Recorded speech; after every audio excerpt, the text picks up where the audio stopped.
Om Shanti Shanti Shanti.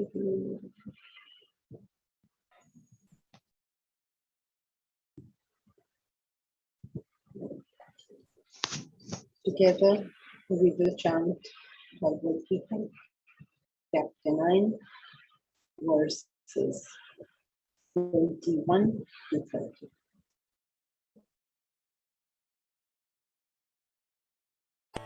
ते तं भुक्त्वा स्वर्गलोकं विशालम् क्षीणे पुण्ये मर्त्यलोकं विशन्ति एवं त्रयी धर्ममनुप्रपन्नाः गतागतं कामकामा लभन्ते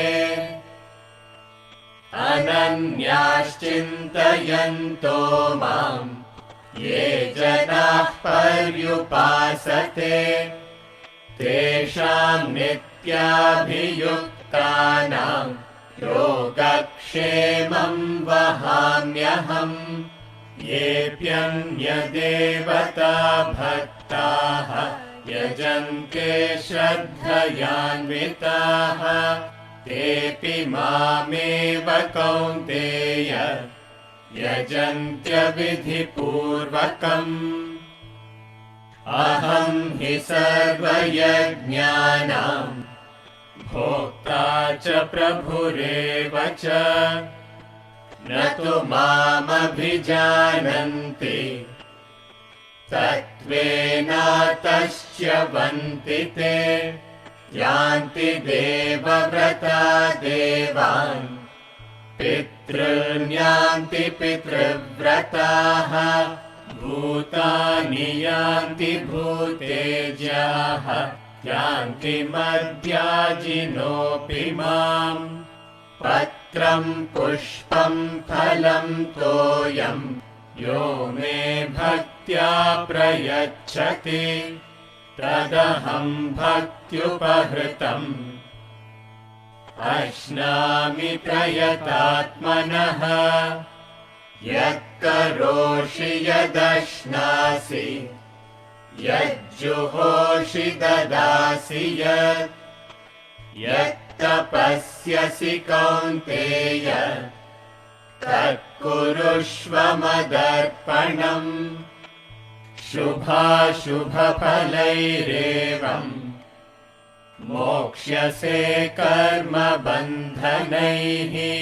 सन्न्यासयोगयुक्तात्मा विमुक्तो मामुपैष्यसि समोऽहं सर्वभूतेषु न मे द्वेष्योऽस्ति न प्रियः ये भजन्ति तु मां भक्त्या मयि तेषु चाप्यहम् अपि चेत् सुदुराचारः भजते मामनन्यभाक् साधुरेव समन्तव्यः सम्यग् व्यवसितो हि सः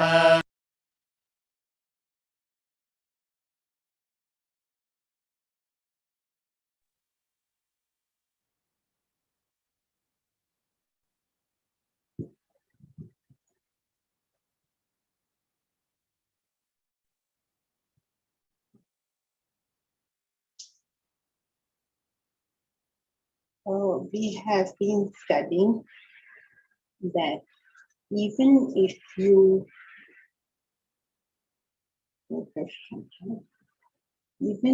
a person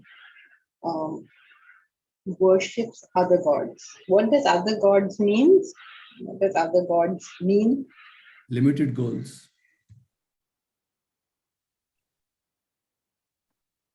Anybody first day today?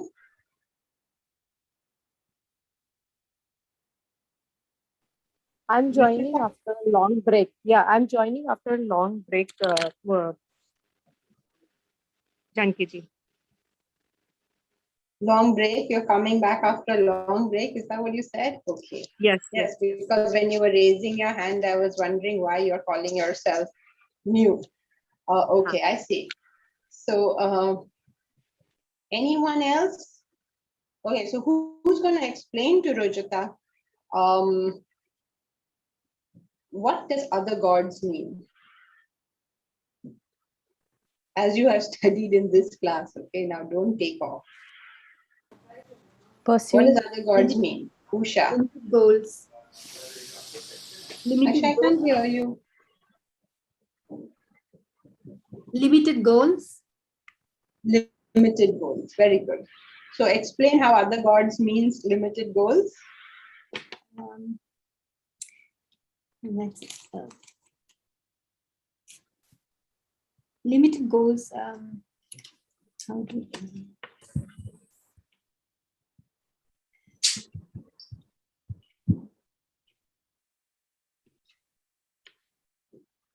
focusing, not focusing on what we need to do.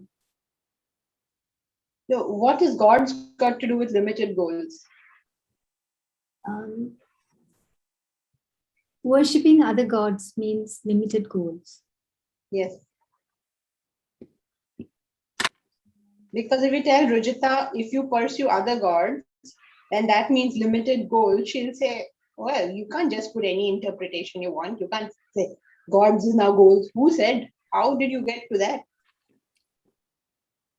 And in philosophy, we can't just say you have to believe us. It's a very sad thing.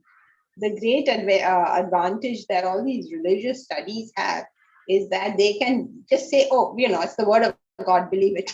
So that is like really cool. But unfortunately, no Jnana Yogi accepts it. So that's why they don't go to that kind of place which tells them you got to believe it. So they come to Jnana Yoga, and Jnana Yoga then has to explain everything you say. And nothing is word of God and you have to believe it. You believe it because it makes sense, not because somebody said so. So who's going to help, Usha? May I, Can I Janki? try? Go ahead, Aditi. I saw Aditi, so I can't tell you. Yes, Aditi, go ahead. You're pursuing the limited goals means worldly goals. It could be selfish or unselfish. Okay, but what is it to do with God? May I, Janki ji? Yes, please. Actually, when we are born, I mean, as a human being, normally our mind tends to have a lot of desires. So, Can you switch on your video so that I can see you, because I can hear so little? That. Okay, go ahead. Can you see me? Yeah. Go ahead. Okay. Oh, going off. Okay. The mind has a lot of desires. So, and we really, it is very difficult for us to focus on God. So, the ancient rishis and our rishis have, conspired, as so to say, to pull us back into this godliness and focus our mind towards God by giving us, the wealth represents Lakshmi, or other things like that. Sorry?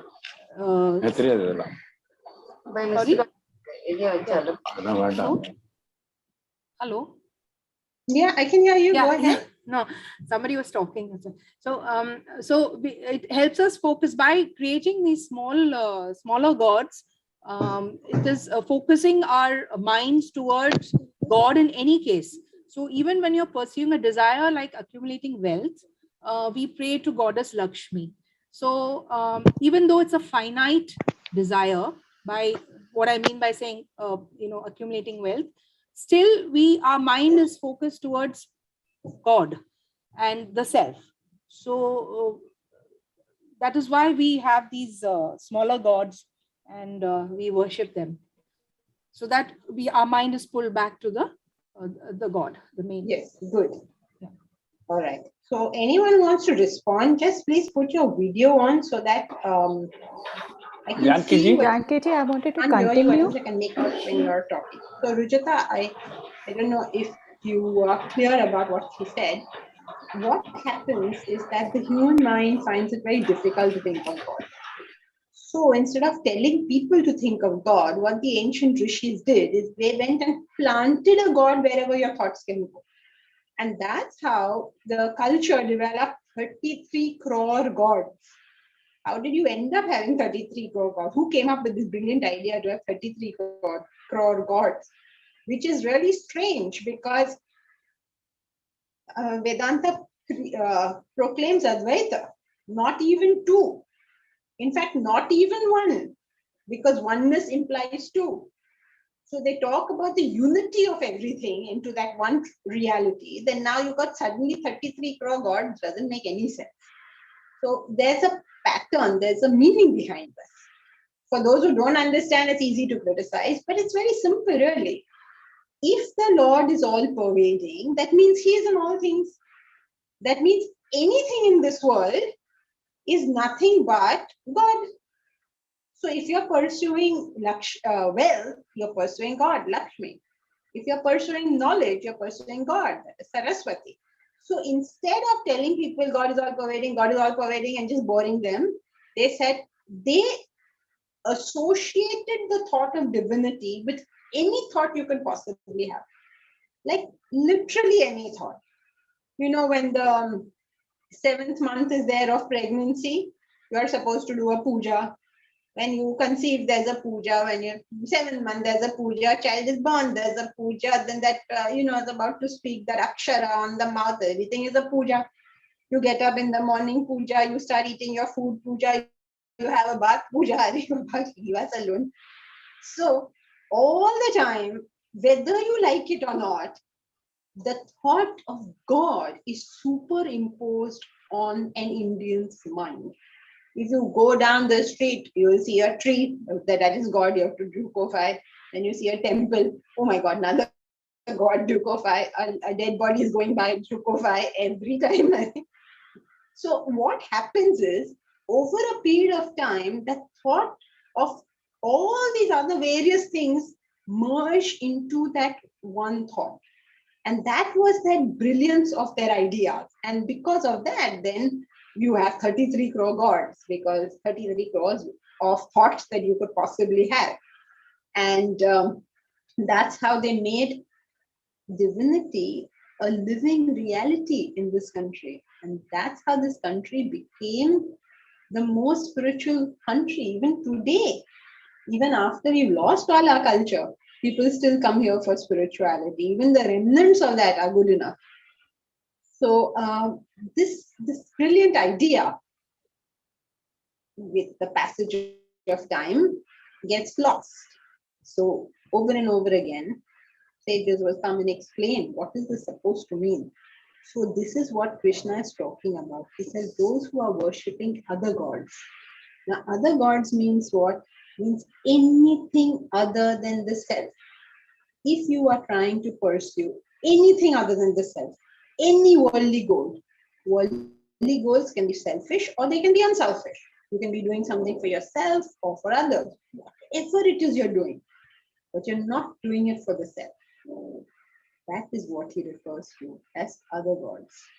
So those who worship other gods, that means they want some worldly fruit, they also worship me alone. They are also seeking me. Worship in philosophy means pursuit. Their pursuit is also of me, nothing else. Nobody wants anything other than me. Even the man who says, I don't believe in God, wants only God. But what is it? How can he make the statement that anybody pursuing anything wants only God, wants only the self? How can he make this statement? Yeah, go ahead, Aditi. Because a human being is looking out for happiness, which will last him forever. And in pursuit of that Yes, happiness, he will. correct. We are all looking for eternal, unending happiness. And that state of that eternal, infinite, unending happiness is only the state of self-realization, of Godhead, of divinity. Therefore, no matter what you're seeking, even if you're seeking money, what are you really seeking? You're only seeking to be happy. Even if you're looking to destroy another person, why are you doing it? You're only seeking to be happy. Imagine how charitable this view is of life. You know, we say, oh, he's such a bad man, he did such a bad thing. But in truth, he, like us, did nothing but pursue happiness. He may have gone in the wrong direction, but really, what did that person want? He only wanted happiness. Unfortunately, he was going in the wrong direction. So does that necessitate our sympathy, or does that necessitate our anger and irritation and disgust and revulsion? So if you look at it like that everybody, no matter how bad they are behaving, they're only responding to a very basic human urge, that pursuit of happiness. Then what resistance can we have to anyone? I don't know if you remember that Kabir's Doha that said,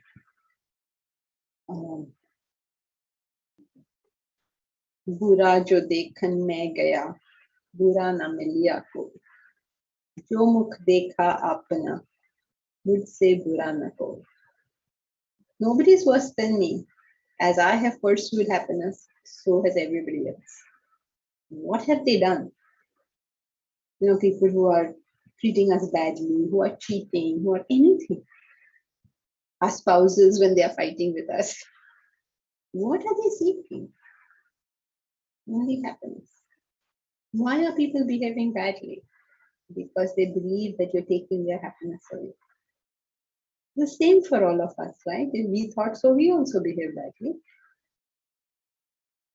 So what are we looking down on anyone for? Suppose somebody is interrupting our happiness. Somebody is looking like they will take it away from us. Will we not do the same thing?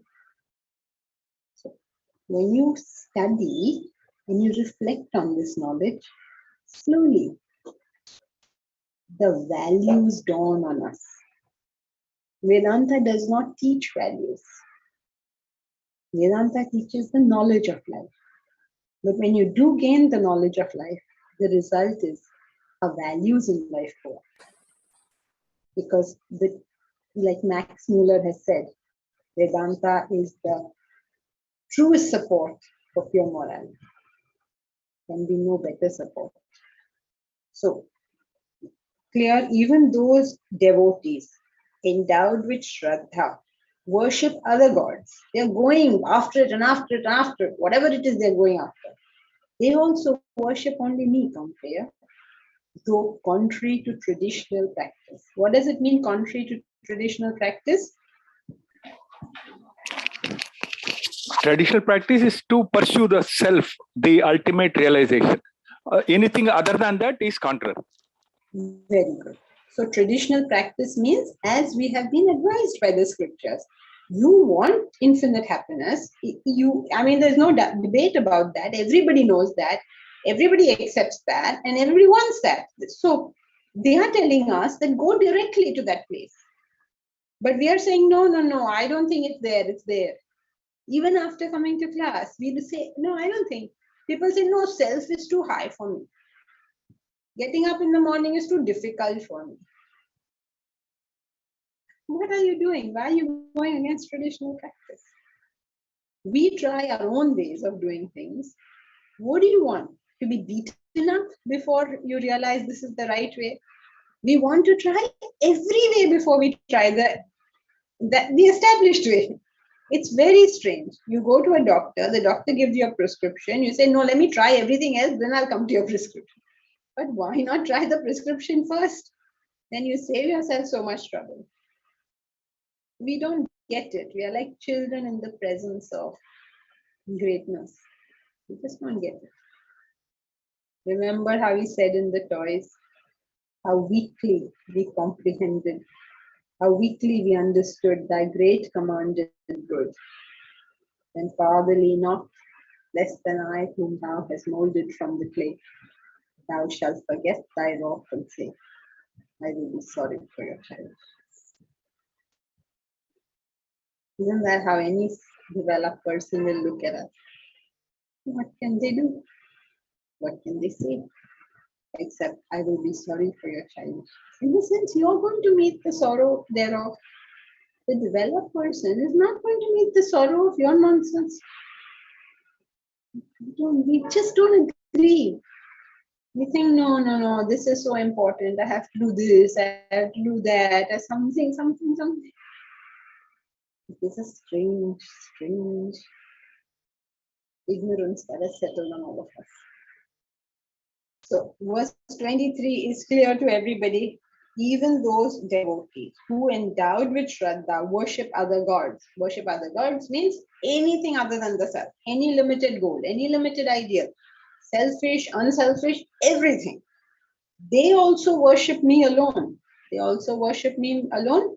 They also are pursuing infinite happiness. Worship is equal to infinite happiness. Me alone, only infinite happiness. Me is the state of the self, which gives that infinite happiness. O Kaunteya, though contrary to traditional practice, though you're doing it avidhi purvakam, you're not doing it according to vidhi. You know what is vidhi, right? In the rituals, you do the vidhi. You do the vidhi means there's a prescribed format for doing this. And when you don't follow the vidhi, then what is supposed to happen? Remember, this you've always learned. You've heard it in your culture. If you don't follow the proper vidhi for a ritual, what will happen? ये तो सुना है ना सबने.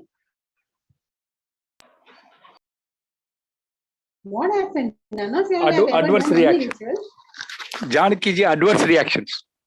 Adverse consequences.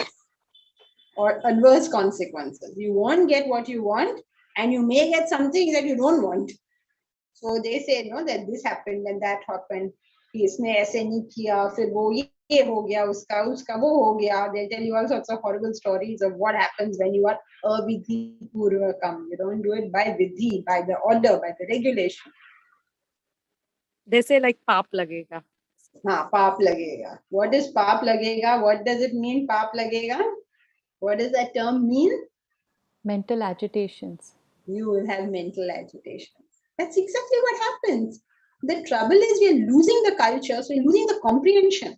If you do it avidhi purvak, without the vidhi, तो पाप लगेगा means you will be mentally agitated.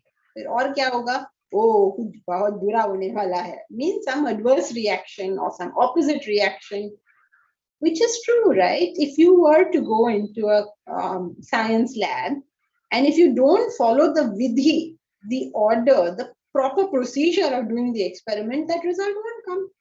That's obvious. So what is so big? We've taken all the knowledge and make some superstition out of it. But it's actually just all the time they're telling us that dimag mein nahi jata. That is the only thing. So if you're doing it avidhi purvakam, if you don't get up in the morning and study, if you don't do your exercises daily, if you don't keep a check on how your thoughts are going, you do it avidhi purvakam. That means you will be agitated, you will not get adverse reaction, obviously. Or kya hone wala hai? And then when the adverse reaction comes, we also will not say, I'm an idiot, I did wrong things. What will we say? इसने ये किया, उसने वो किया, government में ये किया, corona ने वो किया, कुछ नहीं किसी ने किया. I did it avidhi-purvak, without following the norm, the procedure, the proper way of doing things. Okay, so all clear. Yeah, so even when the person meets these and anyone who speaks, please switch on their video. Bharat, can you switch on your video? Anybody who speaks, just switch on your video, because I don't think I can hear anybody very well on this. I'm out actually, Janki ji. So can you hear me now? Okay, very softly, but yes, I can. So when the person meets these adverse consequences and corrects everything outside of him, so what is his approach like? I mean, corrects everything basically, then in the end comes to himself, or does not come to himself at all? Bharat, you every day have the same question. What happens if you do it wrong and then you do it right, and then will you reach the self? It all depends on that individual. Neither by doing it right nor by doing it wrong can you be guaranteed self-realization. It's not like you do it wrong and then one day you'll find out and then you start living a perfect life. It's not like that. It's not that you're doing it right, so you will reach self-realization. No, you can sit down on the path any day and not move. In fact, that's a very common thing. Just sit on your path, don't move. That's why they say, na, even if you're on the right road, if you just sit, you'll get run over. You would be on the right path, but you're not getting up and walking. How are you going to reach? So at every stage, your intellect has to be guiding this. But we want to always relax. Ab sab theek hai na, now let us relax. No, you can't. Alertness will be there all along until you realize you better stay alert. Otherwise, before you know it, avidhi purvakam. Avidhi purvak. Okay, thank you. Okay, verse 24. That's why when we do the retreat, we do the whole schedule. You know, even before Corona, of course, now for Corona, we are meeting for the first time when we do the retreat. But even before Corona, we used to do the retreats. Why is that? Because you get to taste that life. When you're living it properly, how much better it all is. It's not that you're doing anything in particular, it's just treating your body, your mind, your intellect the right way. And how much better life gets just out of that. So it's a good practice to follow what is suggested. And if you don't find it work, then of course dump it. But when you go to an expert, you go to the Gita, follow what they're saying. Follow doesn't mean blindly accept, but use experimentation is one of the ways of knowing whether this is the right knowledge. Okay. Verse 24. Janki-ji, I have a question. Please switch on your video whenever you want to speak. Deepak, yeah. Janki-ji, just following up on the correct vidhi, the converse is not true, right? If you're following some limited goals, we may get a result, but it's not necessary that we followed the vidhi, right? Am I audible? Very soft. Okay, I'll try to speak louder. If we have gotten the result, it's not always true that we followed the vidhi. Is that a correct assumption? Because we could have gotten all the result in a limited goal, but may not have followed the right. Can't hear you at all. I think it's better if you write it down. I'll just wait for a second till you write it down. If there's, and then we will take it.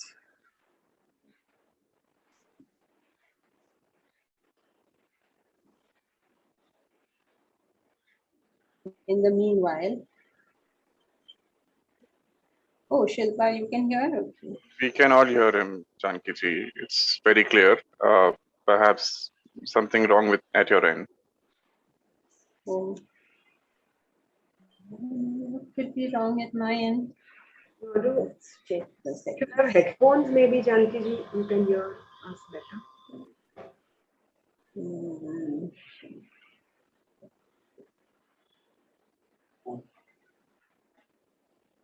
Okay. Is the converse true? If we reach limited goals, where did it go now? If we reach limited goals, does it always mean we followed vidhi?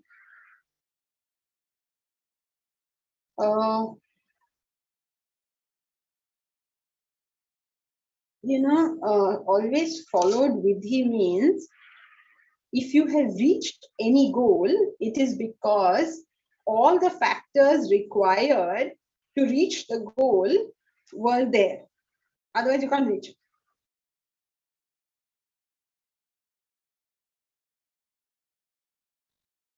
However, the trick in this is you did X, Y, and Z. And ABC were there already, but you did X, Y, and Z. So you didn't realize that the cause was the ABC which was there and not the XYZ which you did. So if you achieve it, the vidhi has been followed. But have you been able to identify that? That's a big question. Because no effect can come until the cause is correct. Okay, like let's take an example. A boy studies very, very hard. And then on the last day, he goes to the temple, prays, and goes to write the paper. Okay, then he comes first. So all the people around him say, "Oh my God, he went to the temple and came first. Even I will go to the temple and come first." Okay, so they are not seeing the whole vidhi that he has followed. They have their own comprehension of this thing.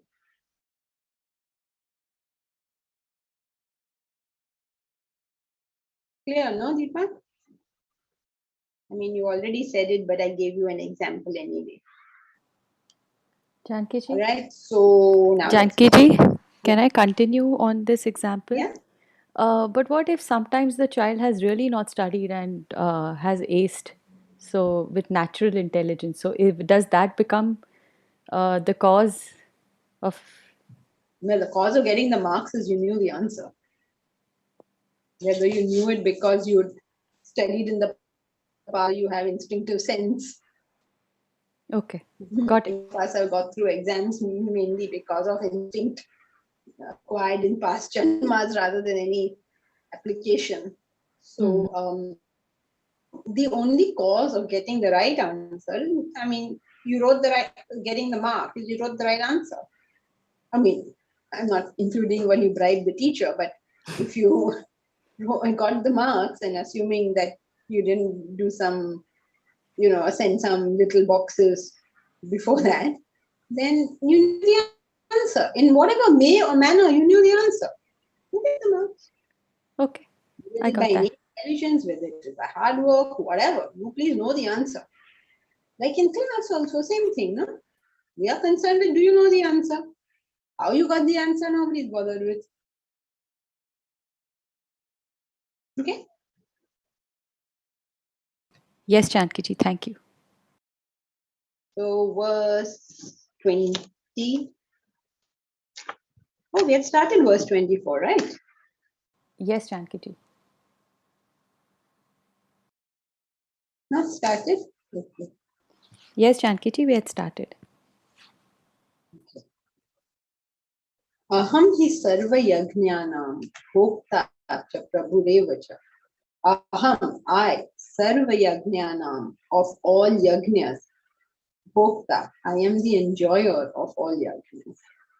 This is a very interesting construct. The Lord says that I am the enjoyer of all the yajnas. What does this thing mean that I am the enjoyer of all yajnas? It means two things. I am the. Can you take a guess? Can anyone take a guess? What do you think it means? Does the Lord enjoy anything?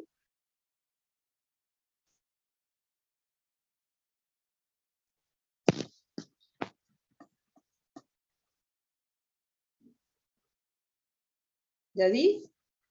Is the Lord capable of enjoyment? Yes, no. He is capable of enjoyment.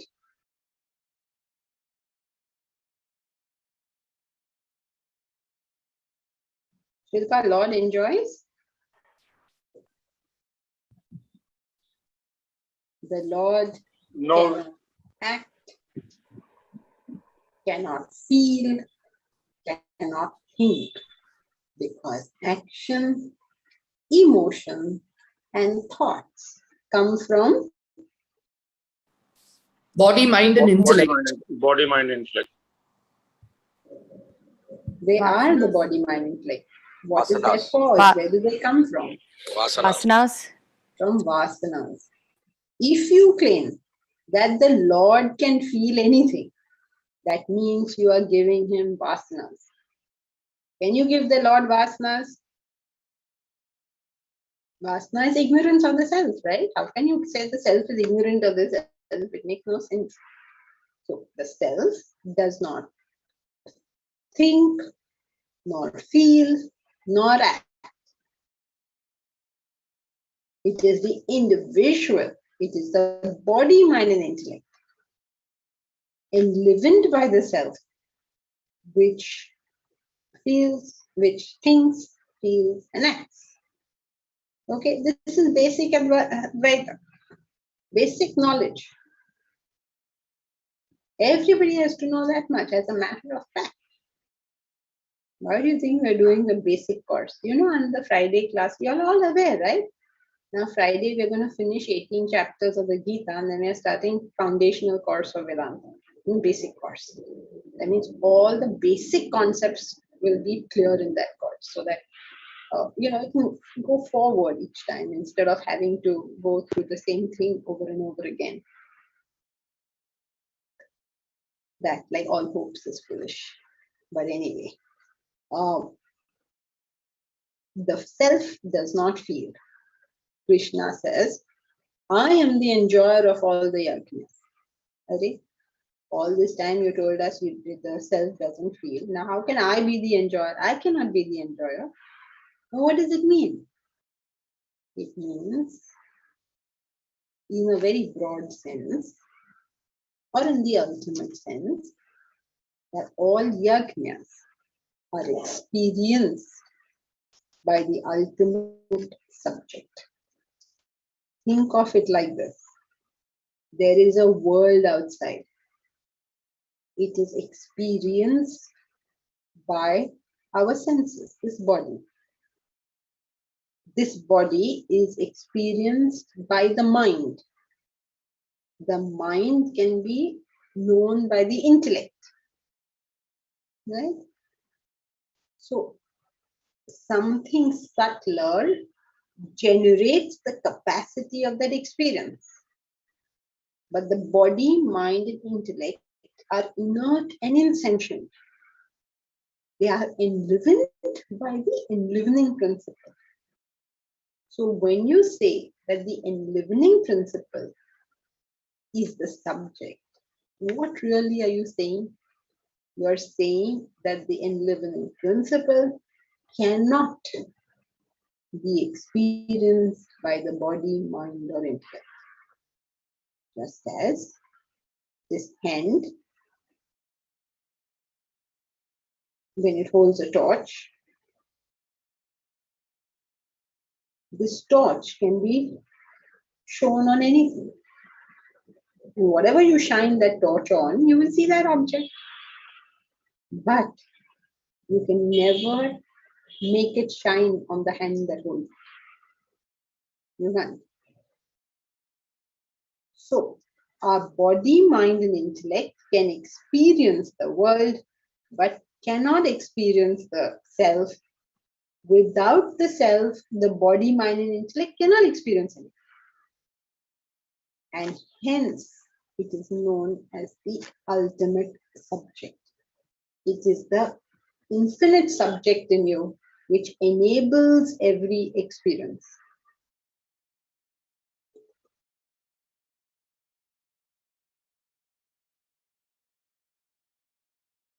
The self is the ultimate experiencer because without the presence of the self, the body, mind, and intellect cannot experience anything, and the body, mind, and intellect cannot experience the self.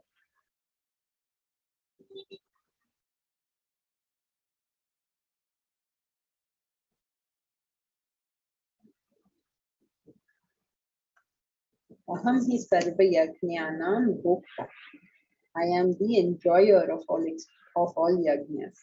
That means I am the enjoyer of all activities. That means I am the subject of all activities, but not subject in the sense of the individual, but subject in the sense of the ultimate subject.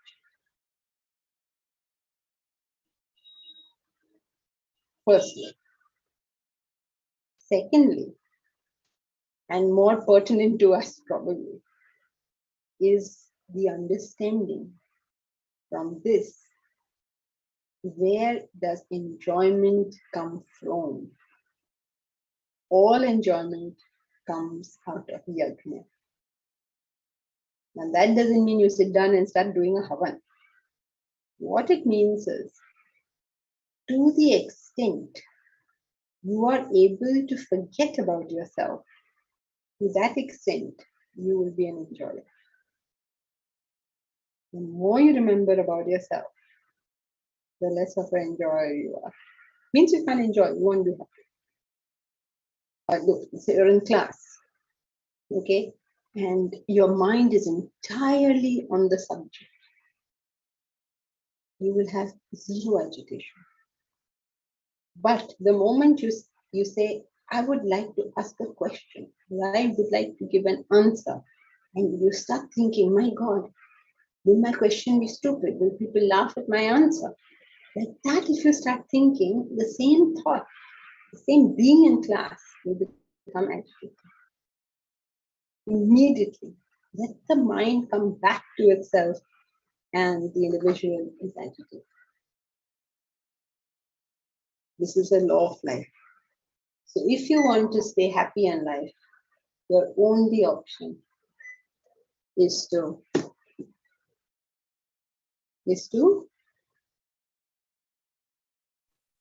forget about yourself. Correct, Rajika. Now I'm becoming a good lip reader also. That's what you were right. Yes, you were muted. Yeah, but you're right.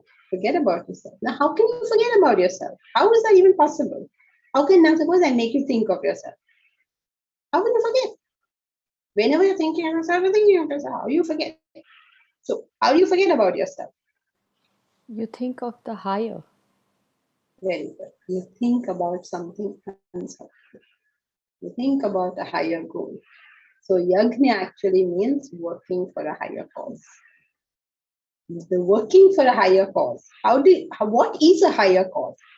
It is higher than my mind's current preoccupation. So if you are at 99% of spiritual development, then higher for you is the self. There's no such thing as I have nowhere higher to go unless you are a realized soul. Only if you're a realized soul, there is nothing for you to do and no higher for you to go. But if you're not realized, then forgetting about yourself means going higher from where you are.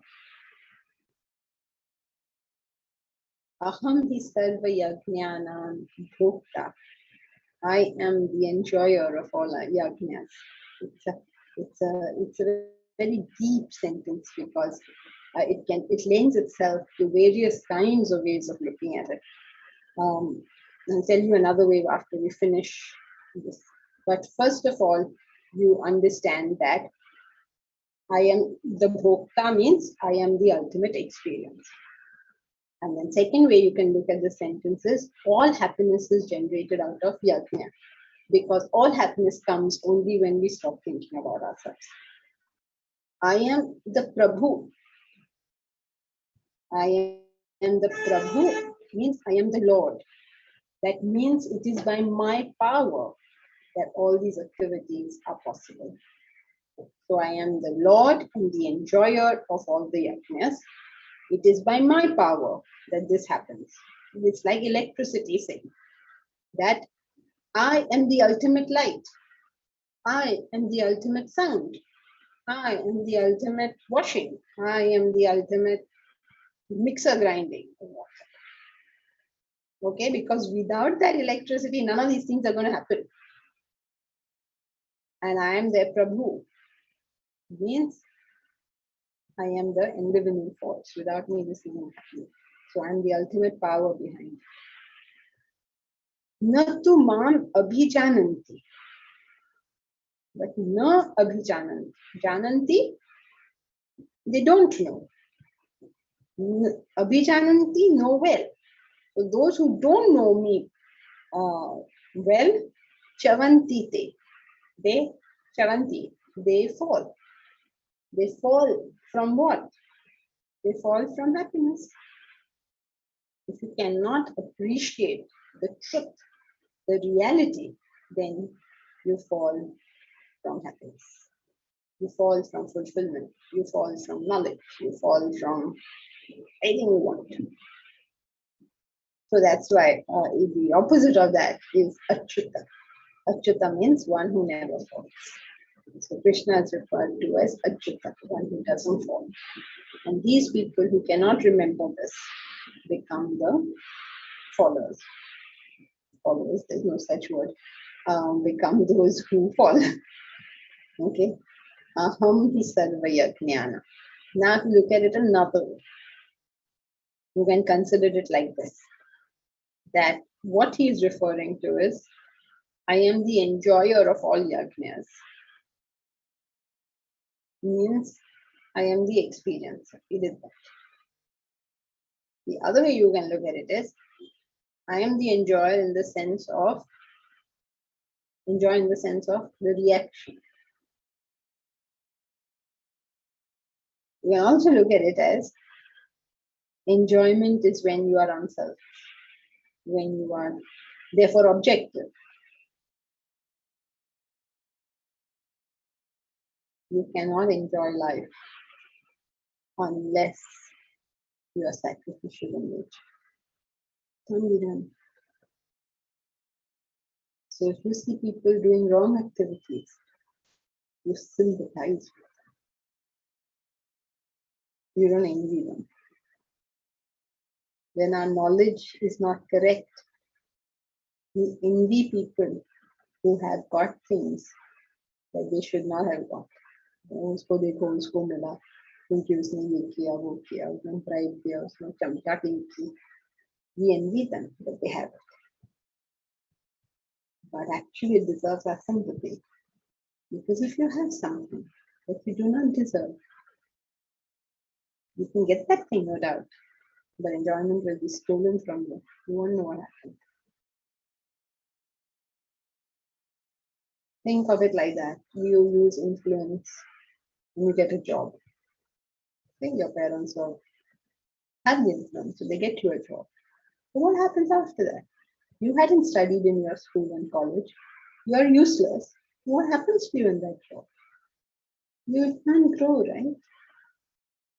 In spite of your influence, what is going to happen? So don't envy people who got something they haven't got, because that thing is not going to prove good for them. They've already reached their level of inefficiency. How can a person like that be in any state of happiness? So if you don't understand the realities of life, you just take yes. So if you followed the line of thought, he said in verse 21, he said 2021, he told us, if you do noble activity, what happens? You will enjoy the fruit and you will fall. When it's exhausted, you come back. Shine punye martalokam vishanti. When your punya is shinofied, finished. Martalokam vishanti. You come back to mrityuloka. So then how do you escape this? He gave us verse 22, which showed us how to get moksha. How do you get moksha? Ananya chinta. Don't forget your goal no matter what happens. Okay. Then he told us last verse that all you people who are claiming not to seek that ultimate goal, you're also seeking it. So why don't you do it in the right way? And here he's explaining why those people fall. Why are they falling? Because they have not reached to the spirit of yajna, or the spirit of sacrifice, or being objective. Objectivity in life is always related to the degree of your unselfishness. Because true objectivity means that you have elevated yourself to a higher level, and everything below that then becomes very easy for you to see and understand correctly. So objectivity inherently only means that you are growing in unselfishness. So that way then, if when you understand it like that, you realize that actually intellectual growth is only growing to unselfishness. Because the clarity you get because you're unselfish and growing, okay, why this differentiation is made at all in the first place, if you have realized, is people who are unselfish are not necessarily objective.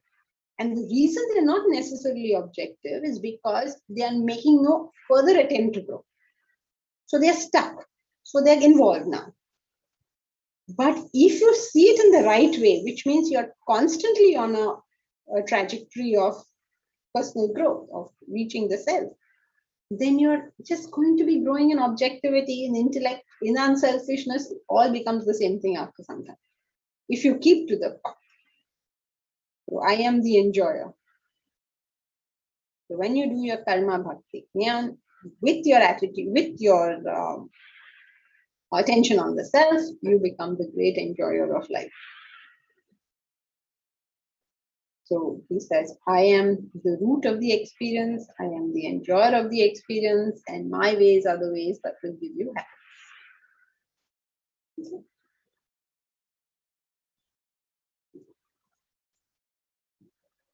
Verse 25.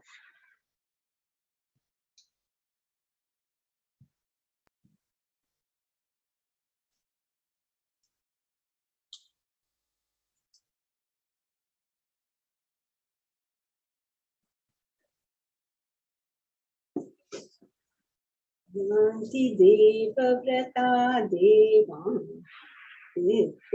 yanti prituvrataha bhutani yanti bhutejaha yanti madhyajinopimam yanti deva vrata devan yanti prituvrataha bhutani yanti bhutejaha yanti madhyajinopimam yanti devavrata devan. The devavrata yanti. Yanti means to go. Devavrata devan yanti. Those who are worshipping, those who are pursuing the gods, go to the dev, go to the gods. Devavrata means जिसका व्रत देव है, in the devasya vrata.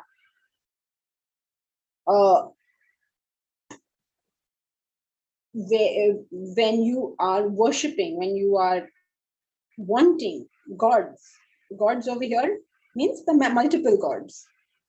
When you're wanting those, then that's where you reach. When you are pitrunyanti, Pitruvrataha. The Pitruvratas means those who are pursuing the Pitrus. Pitrus means the ancestors. When you're worshipping Pitrus, then you reach Pitrus. Bhutani yanti bhuteja. Those who are worshipping the Bhuta. Bhuta means the elements. They go to the elements. Yanti madhyaji nopima. Those who are worshipping me, come to me. So it seems, what is all this stuff they write? But it's like every subject has its own jargon, so you have to understand. Yanti deva vrata devan. They go to the gods who pursue the gods. What is gods? Remember, they're all the limited things you want in the world. It is expressed as, where are these gods living? They live in heaven.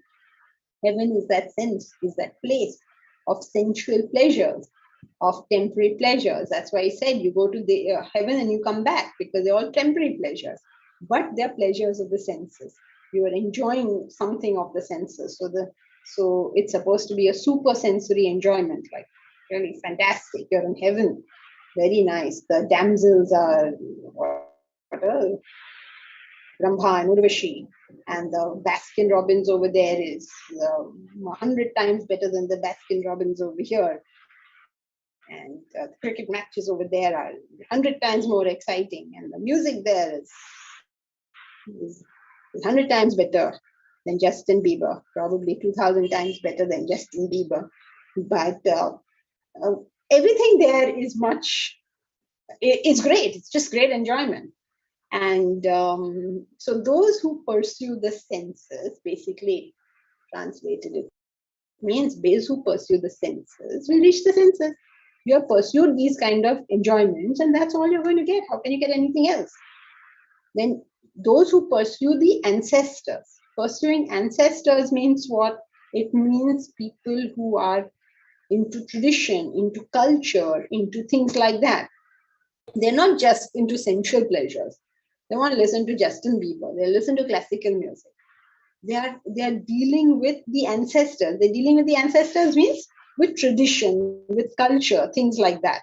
So those who are into traditions, into cultures, into who are more refined, basically more refined people. You know people like that who are not just going to hotels and screaming and yelling like the nouveau riche, but they're into finer pleasures, into more traditional in the sense cultured thing, because usually these things have come down to us from our ancestors. Classical books, classical music, this come to us from our ancestors, so they enjoy more refined taste.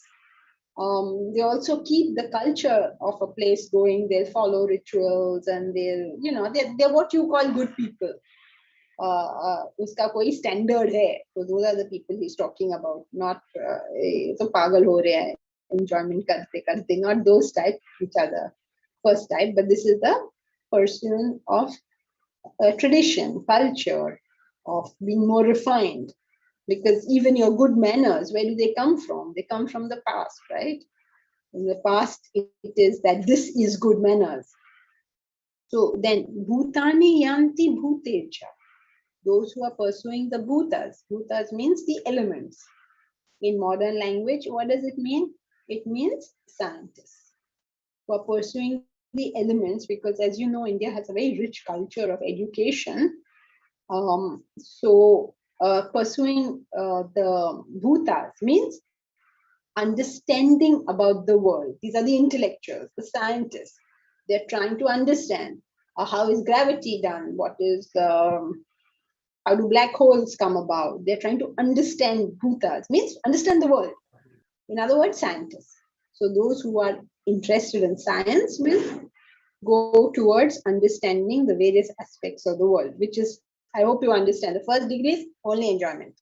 Second degree is culture refinement. Third degree is science and understanding about the world. These are the people who can bring about improvements in the world also, because they are trying to understand what's going on.